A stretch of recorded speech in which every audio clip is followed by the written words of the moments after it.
Essa é uma reflexão profunda, e muitas vezes só ao longo da vida percebemos a importância de certas lições que, à primeira vista, podem parecer banais. Se pensarmos em termos de literatura, muitos autores exploram justamente essa ideia de como o tempo, as experiências e os desafios moldam nossa compreensão do mundo e de nós mesmos. Uma boa comparação poderia ser feita com obras que tratam de Bildungsroman, romance de formação, onde os personagens passam por um processo de amadurecimento e autoconhecimento. Em obras como Dom Casmurro de Machado de Assis ou O Grande Gatsby de F.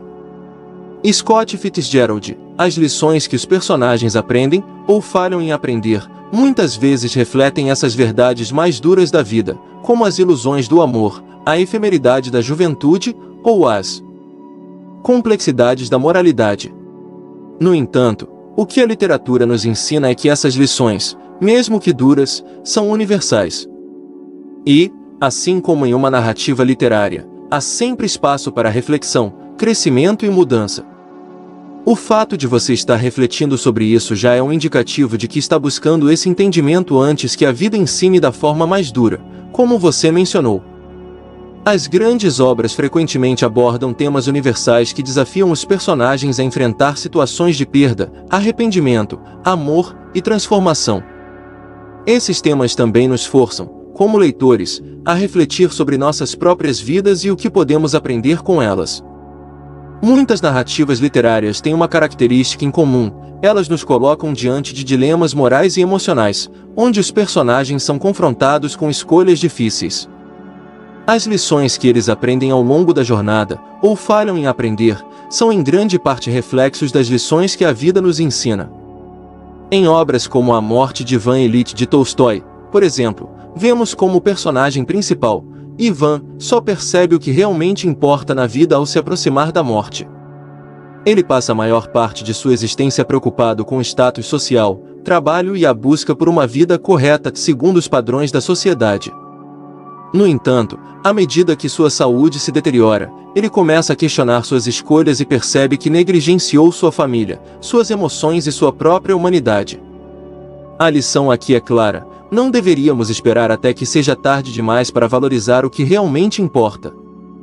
Essa mesma lição pode ser encontrada em várias outras obras, como o curioso caso de Benjamin Button de F. Scott Fitzgerald, uma narrativa que subverte a cronologia natural da vida. Benjamin nasce velho e rejuvenesce com o tempo, vivendo uma vida ao contrário. A história faz uma reflexão sobre a natureza do tempo e como nossas prioridades mudam à medida que envelhecemos. O que damos valor quando somos jovens quase nunca é o que valorizamos na velhice. Outro tema recorrente nos romances é o das decisões e suas consequências, algo que permeia a vida de todos nós. Em Crime e Castigo de Dostoiévski, o protagonista Raskolnikov acredita que pode escapar das consequências morais de seus atos ao assassinar uma velha agiota. No entanto, o peso de sua decisão o consome por completo, mostrando que a consciência humana é algo de que não se pode fugir. A lição aqui é que somos responsáveis pelas escolhas que fazemos, e, mais cedo ou mais tarde, a vida nos obrigará a lidar com as consequências delas. O amor e a vulnerabilidade. Em muitas histórias, o amor aparece como uma força transformadora, mas também como algo que exige vulnerabilidade e coragem. Em Orgulho e Preconceito de Jane Austen, vemos como o orgulho e os julgamentos precipitados de Elizabeth Bennet e Mr. Darcy quase os impedem de reconhecer e aceitar o amor que sentem um pelo outro. A lição aqui é que o amor muitas vezes exige que deixemos de lado nossas defesas e preconceitos para sermos verdadeiramente felizes. Por outro lado, em O Morro dos Ventos Uivantes de Emily Brontë, o amor entre Atif e Catherine é destrutivo, carregado de possessividade e rancor. A obra mostra que o amor também pode ser uma força destruidora, se alimentado por orgulho e ódio. Este contraste nos faz refletir sobre como o amor, em suas diversas formas, pode tanto curar quanto destruir, dependendo das intenções e ações de quem o vive. O que todas essas obras têm em comum é que elas nos convidam a refletir sobre o que é realmente importante na vida. Elas nos mostram que muitas das lições mais valiosas são aprendidas apenas através de erros, perdas e dificuldades. Isso, no entanto, não precisa ser visto de forma negativa. A ideia de que podemos aprender algo com cada experiência, seja negativa ou positiva, é um dos princípios mais fundamentais da literatura e da vida. Um ponto importante a se destacar é que a literatura nos oferece a oportunidade de aprender indiretamente. Ao ler sobre os erros e acertos dos personagens, podemos identificar paralelos com nossas próprias vidas e talvez antecipar lições que ainda não vivemos. Através da empatia que desenvolvemos pelos personagens, podemos absorver suas experiências sem ter que passar por elas pessoalmente. Assim como a vida nos oferece experiências que nos ensinam, a literatura age como um espelho dessas experiências, mas em um ambiente controlado. Ao mergulhar em uma história, podemos experimentar toda uma vida em poucas páginas e sair dela mais sábios do que entramos. Essa é uma das maiores magias da leitura. Ela nos permite aprender com as histórias dos outros, para que possamos aplicar essas lições em nossa própria jornada. Então, quando você reflete sobre as lições que a vida ensina, muitas vezes de maneira dura, pense em quantas dessas lições podem ser encontradas nas páginas dos livros. A literatura nos dá a chance de aprender antes que a realidade bata à porta. Sobre como a arte imita a vida, e vice-versa. A literatura, como um espelho da experiência humana, é uma poderosa ferramenta para nos ajudar a entender nossas emoções, escolhas e, claro, as lições que aprendemos ao longo do caminho. Um dos temas que mais permeia a literatura e a vida é a busca por sentido. Muitas pessoas, ao enfrentarem crises pessoais, se perguntam: qual é o propósito de tudo isso? Essa questão é central em várias obras existencialistas, que exploram a necessidade humana de encontrar significado em um mundo que muitas vezes parece caótico e indiferente. Por exemplo, em O Estrangeiro de Albert Camus, o protagonista, Meursault, vive uma vida aparentemente sem grandes emoções ou propósitos. Ele é indiferente a muitos dos eventos ao seu redor e, após cometer um assassinato, encara seu julgamento e eventual execução com a mesma apatia. A grande lição do romance é o conceito do absurdo, que Camus descreve como o confronto entre o desejo humano de encontrar sentido e a incapacidade do universo de oferecê-lo. No final, Meursault aceita a natureza absurda da vida, encontrando uma forma de liberdade ao perceber que o sentido deve ser construído por ele mesmo, e não imposto de fora. Esse tipo de narrativa oferece uma lição importante: o sentido da vida não é algo que recebemos, mas algo que construímos. E, muitas vezes, é preciso aceitar a incerteza do mundo para encontrar paz interior. Essa mensagem pode ser dura, mas também libertadora, pois nos lembra que somos os autores de nossa própria narrativa. Outro tema recorrente na literatura é a impermanência, a ideia de que todas as coisas, boas ou más, são transitórias. Isso nos leva a refletir sobre como lidamos com a passagem do tempo e com as mudanças inevitáveis que a vida nos impõe. Um exemplo clássico é 100 Anos de Solidão de Gabriel García Márquez, uma obra que acompanha a história da família Buendía ao longo de gerações. A narrativa, profundamente marcada pelo realismo mágico, apresenta uma reflexão sobre o destino, a repetição dos ciclos de vida, e a impermanência tanto das pessoas quanto das coisas. A cidade de Macondo, onde a história se passa, é um símbolo dessa transitoriedade. Ela nasce, floresce, e eventualmente decai e é esquecida, assim como os personagens que nela vivem. A lição aqui é clara: tudo que é sólido se desmancha no ar. Essa consciência da impermanência pode nos ajudar a valorizar mais as experiências que temos agora e aceitar as perdas e mudanças como parte natural da vida. Afinal, se tudo é passageiro, as alegrias e tristezas de hoje são momentos efêmeros dentro de um fluxo maior. Outro aspecto essencial da vida, explorado em muitas obras literárias, é a solidão. Embora seja uma emoção universal, ela pode ser uma das lições mais difíceis de enfrentar.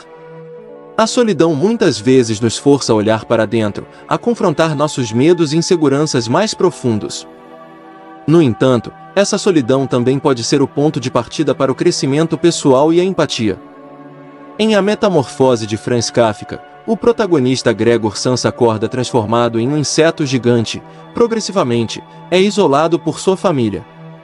A história é uma alegoria da alienação e solidão que muitos experimentam, especialmente quando se sentem diferentes ou incompreendidos. O isolamento de Gregor reflete a luta interna de muitas pessoas que, por uma razão ou outra, sentem-se desconectadas do resto da sociedade. A lição que Kafka nos oferece é amarga, mas importante. A solidão é uma parte inevitável da condição humana, e como lidamos com ela determina muito sobre nossa vida emocional. No entanto, a obra também sugere que a empatia e o cuidado pelos outros são formas de mitigar essa solidão. Ao nos conectarmos genuinamente com os outros, podemos encontrar um alívio para essa sensação de alienação. Muitas histórias também tratam da importância do perdão e da redenção não apenas em termos de como perdoamos os outros, mas, talvez mais essencialmente, como aprendemos a perdoar a nós mesmos. Esse é um tema presente em várias tradições religiosas e filosóficas, mas também é uma lição profundamente humana e universal. Em Os Miseráveis de Victor Hugo, Jean Valjean é um personagem que, após cumprir 19 anos de prisão por roubar pão, se vê transformado pelo ato de misericórdia de um bispo que escolhe não denunciá-lo após ele cometer um novo crime. Esse gesto de perdão muda o curso da vida de Valjean, que se torna um homem dedicado a fazer o bem, apesar de ser constantemente perseguido pelo implacável inspetor Javert. A narrativa de Hugo nos mostra que o perdão tem o poder de transformar vidas e que, embora o passado não possa ser mudado, a redenção é sempre possível. Essa lição é crucial, pois muitas vezes somos nossos críticos mais severos. A capacidade de perdoar a nós mesmos pelos erros do passado é essencial para seguir em frente e aproveitar as oportunidades de transformação. A literatura, em sua diversidade infinita de temas e estilos, nos ensina a lidar com as complexidades da vida de uma forma que simplesmente viver nossas próprias experiências, isoladamente, não poderia.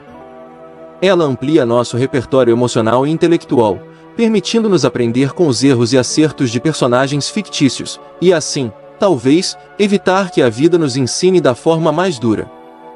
Em última análise, as lições de vida, sejam elas sobre amor, perda, solidão, perdão, ou a busca por sentido, são experiências que todos enfrentamos em algum momento. A literatura nos ajuda a reconhecê-las e a enfrentá-las com mais sabedoria e empatia. Para algum de vocês, seguidores do canal, que tem interesse de fazer algumas compras online, nós temos 4 lojas parceiras. Uma delas se chama Magalu Jorge Rafaela, loja americana, também. Mercado Livre, Amazon, link logo abaixo, da descrição. Boas compras! A relação entre perdão e redenção é um tema central em muitas obras literárias, porque trata de questões profundamente humanas, a capacidade de nos arrependermos dos erros, de sermos perdoados e, mais importante, de nos redimirmos. Esse processo de transformação moral e emocional é explorado em várias culturas, filosofias e tradições religiosas, o que faz dele um tema universal na literatura. Um dos exemplos mais ricos e complexos da relação entre perdão e redenção é Crime e Castigo, de Fyodor Dostoiévski. O protagonista, Raskolnikov, comete um assassinato acreditando que sua ação está moralmente justificada, pois pensa que algumas pessoas têm o direito de ultrapassar as leis morais para atingir um bem maior. No entanto, após o crime, ele é consumido pela culpa e pelo medo, entrando em um estado de tormento psicológico. Aqui, a redenção de Raskolnikov é lenta e sofrida. Ele não se redime imediatamente após sentir remorso, mas passa por um processo árduo de autoconhecimento e sofrimento. O perdão, neste caso, é algo que ele busca de maneira indireta, e não apenas das pessoas ao seu redor, mas também de si mesmo. Seu caminho para a redenção só começa verdadeiramente quando ele reconhece a profundidade de seu erro e aceita as consequências de suas ações. A obra nos mostra que a redenção não é automática, mas um processo longo que exige reconhecimento do erro e transformação interna. O perdão de outros, como o de Sônia, a mulher que o ama incondicionalmente, é importante, mas o perdão final que ele precisa é o de si mesmo. Como mencionei anteriormente, Os Miseráveis é uma obra exemplar na discussão sobre perdão e redenção. O protagonista, Jean Valjean, é um ex-presidiário que, após um pequeno roubo, é transformado pelo ato de compaixão e perdão do bispo Myriel. Esse ato de bondade é o catalisador para a jornada de redenção de Valjean. Ao longo da narrativa, Valjean passa de um homem amargurado e endurecido a alguém que dedica a vida ao bem dos outros. Ele se torna um exemplo de como o perdão pode iniciar um ciclo de transformação, convertendo suas falhas passadas em uma força positiva. No entanto, Sua redenção não é completa sem o constante esforço de viver uma vida justa e caridosa. Ele é constantemente perseguido pelo inspetor Javert, que representa a justiça implacável e a incapacidade de perdoar. A tensão entre eles é simbólica. Javert acredita que as pessoas não mudam e que a punição é a única resposta, enquanto Valjean prova que o perdão e a redenção são possíveis. Os Miseráveis nos ensina que o perdão alheio pode ser o primeiro passo para a redenção pessoal. Valjean só encontra a paz verdadeira quando perdoa a si mesmo e aceita que seu passado não define quem ele pode se tornar. No romance O Conde de Monte Cristo, a história de vingança de Edmond Dantes também aborda o tema do perdão e da redenção, embora de forma diferente. Dantes, injustamente preso, dedica sua vida a buscar vingança contra aqueles que o traíram. Ele se transforma no misterioso e poderoso Conde de Monte Cristo, manipulando o destino de seus inimigos para que eles sofram como ele sofreu. No entanto, ao longo de sua jornada de vingança, Dantes começa a perceber que a obsessão pela retribuição destrói tanto a vítima quanto o algoz. Ao ver o impacto de suas ações na vida dos inocentes ao redor de suas vítimas, ele começa a questionar seu caminho. No final, Dantes encontra uma forma de redenção ao abandonar o ciclo de vingança e perdoar aqueles que o prejudicaram, reconhecendo que a paz interior só pode ser alcançada através do perdão e da libertação das amarras do ódio. O Conde de Monte Cristo reflete sobre o custo da vingança e como o perdão é essencial para a redenção. A obra sugere que, sem o perdão, mesmo os erros mais graves continuarão a nos aprisionar emocionalmente e espiritualmente. Em O Morro dos Ventos Uivantes, a história de Atif e Catherine Hart é uma das mais trágicas e intensas da literatura inglesa. E Atif, consumido pelo amor e pela dor de ter sido rejeitado por Catherine, dedica sua vida a se vingar de todos ao seu redor. Sua vingança se estende até a geração seguinte, afetando os filhos de seus inimigos. E Atif é um personagem que nunca encontra redenção. Sua incapacidade de perdoar não apenas os outros, mas também a si mesmo e suas próprias fraquezas, o leva à autodestruição. Ele morre amargurado, sem nunca ter experimentado a paz que poderia ter vindo do perdão. O contraste entre Atif e outros personagens redimidos em obras literárias reforça a ideia de que a recusa em perdoar bloqueia qualquer possibilidade de redenção e aprisiona o indivíduo em um ciclo de amargura. O Morro dos Ventos Uivantes nos mostra que a negação do perdão, tanto para os outros quanto para si mesmo, pode levar à destruição total. Sem perdão, a redenção se torna impossível, e o espírito humano é consumido pela escuridão. Embora não seja uma obra tradicionalmente sobre perdão ou redenção, O Apanhador no Campo de Centeio de J.D. Salinger explora esses temas de maneira sutil. Alden Caulfield, o protagonista, é um jovem perdido e rebelde que está fugindo da dor emocional, especialmente da morte precoce de seu irmão, Ellie. Ao longo do romance, Alden critica o mundo ao seu redor, afastando-se das pessoas e se recusando a formar conexões profundas, em parte porque ele não consegue perdoar o mundo por sua dor. A redenção de Alden começa lentamente, quando ele começa a perceber que, para encontrar paz, ele precisa deixar de lado suas defesas e aceitar o mundo como ele é imperfeito, mas ainda cheio de beleza e bondade. O processo de perdão, nesse caso, é interno. Alden precisa perdoar a si mesmo por suas falhas e permitir-se sentir vulnerável novamente. Embora não seja explicitamente uma história de redenção tradicional, O Apanhador no Campo de Centeio Asterisco nos mostra que o perdão de si mesmo e a aceitação das imperfeições do mundo são passos essenciais para a cura emocional e para encontrar significado em meio ao caos. Em todas essas obras, o perdão e a redenção estão conectados de forma intrínseca. O perdão, seja oferecido por outro ou por nós mesmos, é muitas vezes o primeiro passo necessário para a redenção. A redenção, por sua vez, é um processo de transformação, uma jornada de aceitação, arrependimento e mudança, que muitas vezes envolve o reconhecimento de nossas falhas e a busca por uma vida melhor. A literatura, ao explorar esses temas, nos oferece não apenas histórias emocionantes, mas também lições valiosas sobre como lidar com nossas próprias falhas e as dos outros. O perdão é um poder transformador tanto para quem o concede quanto para quem o recebe, e a redenção é a recompensa final, uma chance de reescrever nossa própria história. Se você achou este conteúdo valioso, Deixe seu like, compartilhe suas opiniões nos comentários e inscreva-se no canal para não perder mais vídeos como este. Até a próxima!